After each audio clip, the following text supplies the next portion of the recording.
Hey guys, welcome back. This is ChosenArchitect, and today we're going to be working with power and making some generators to get started with our other machines that we're going to start making.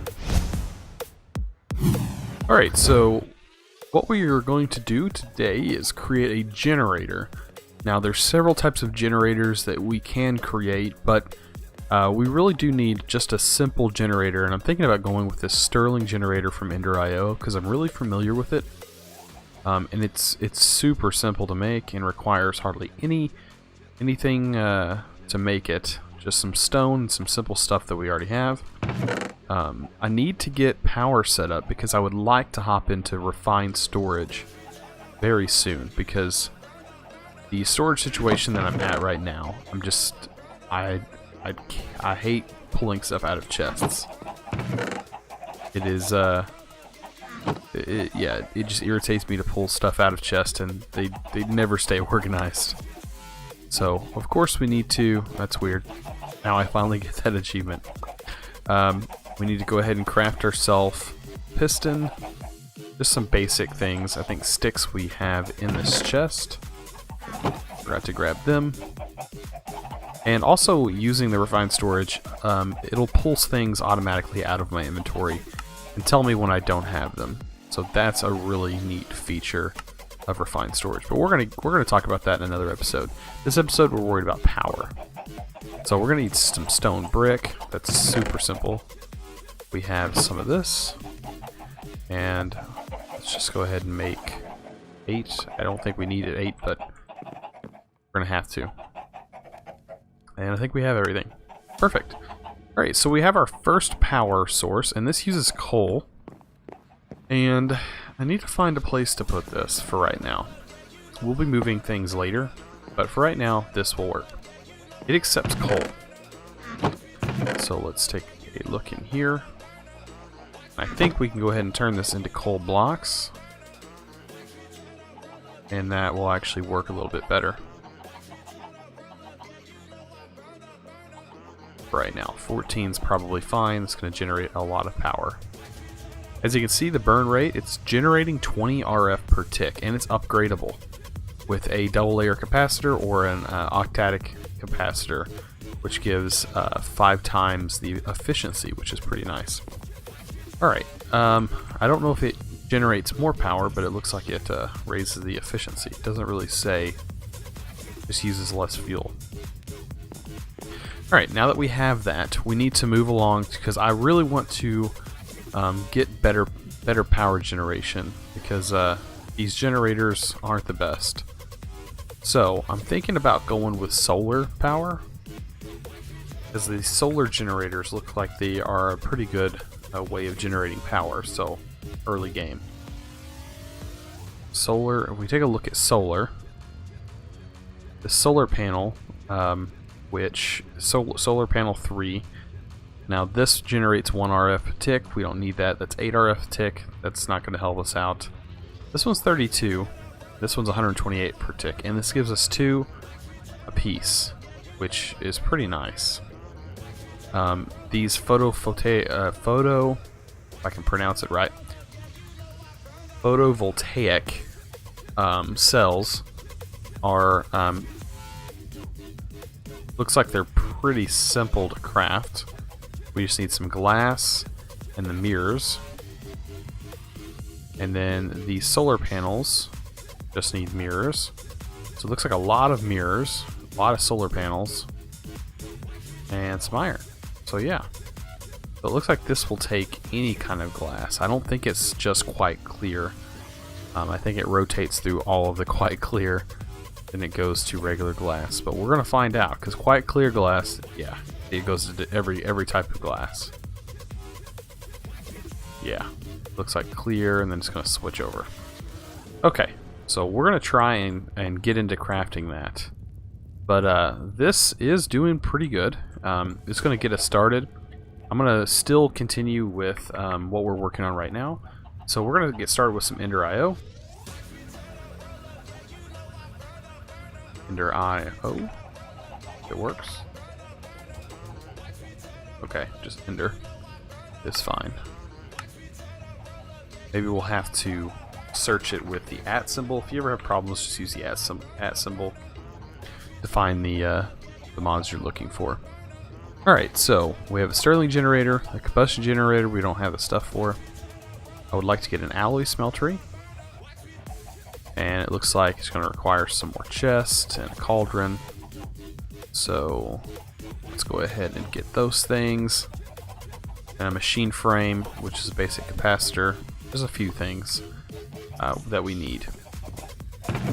Alright, so I'll be back after I get all that stuff ready to go, and we can go ahead and craft it. Alright, so I'm pretty sure I have everything now. If we take a look, I went ahead and made everything also for the sag mill.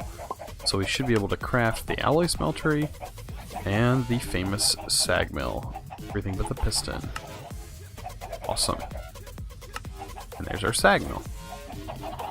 So we have this done. This bad boy is still cooking, and it looks like it's still cooking even though we're using the power. But if I place this next to it, and this next to it, it's going to start sucking the power out. And each one of them requires 20 RF a tick. So this is not going to suffice for both of them. So usually I will when I'm starting out, I will use one at a time. Mainly because they will shut themselves off when they don't have enough power. So now that we have these set up, we can take cobblestone, and it should turn it into gravel for us without having to break it, which is pretty simple. See, it makes gravel. So if we throw a bunch of cobblestone in there, it's just going to continue to make gravel. I think it looks like not everyone. Okay, there it goes. It updated. So there's the third one.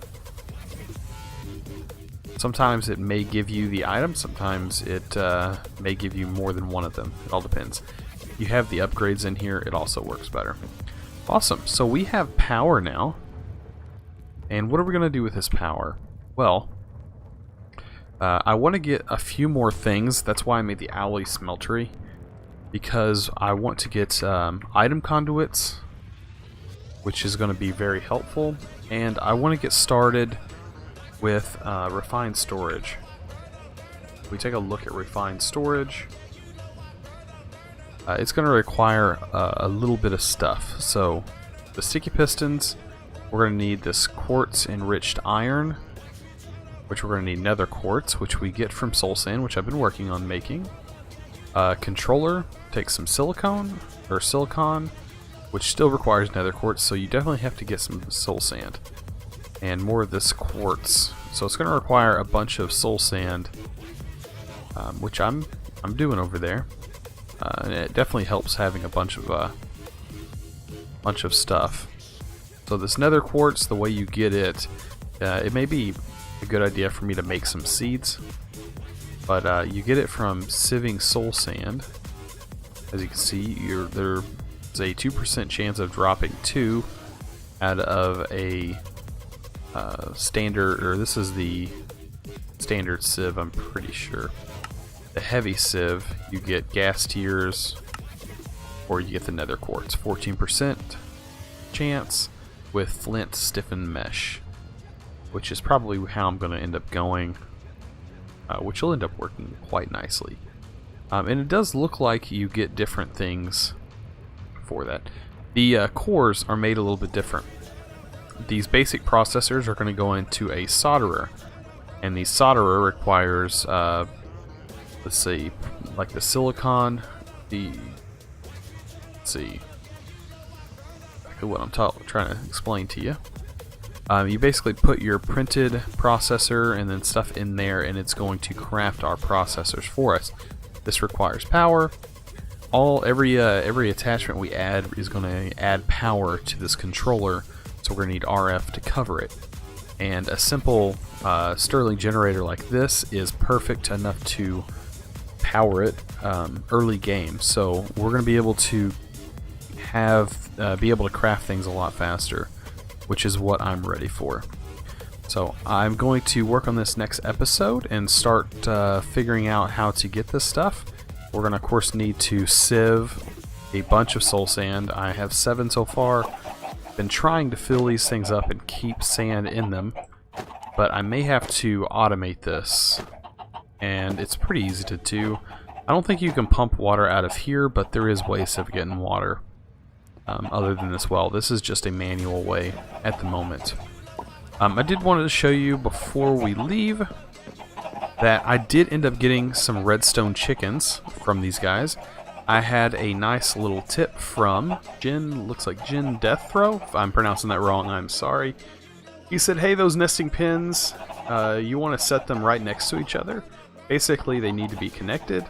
They'll still produce eggs when they aren't, but if you're crossbreeding to different chickens, they need to be together. In which I did, and it did work out, because as you can see, my redstone chickens are in here, along with, of course, the red chickens and the sand chickens. And I found that this is a better solution, just having that pumped into the chest, and it filling the chest like that with both chickens, which works out nicely.